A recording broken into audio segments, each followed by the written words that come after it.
好。咁咧，呢一個動作我會 classify 類似 deadlift 嘅，咁但係我會係瞓喺度做嘅。咁但係咧，我覺得呢個動作佢較為比傳統 deadlift 咧係比較多啲係下背。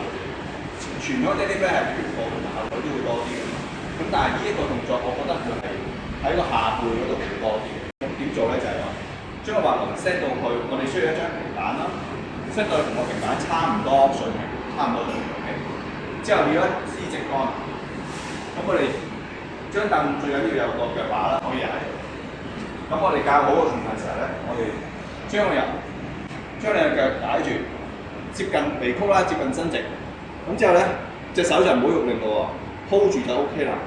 將人 hold 咗向前先，個 hip hold 向前，之後將個 hip hold 向後，係啦。之後慢慢 hold 翻向前。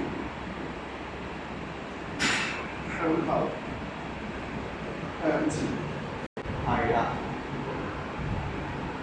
咁我離心好強烈嘅嗰個下背，唔係啦，下背呢個下背個感覺好強。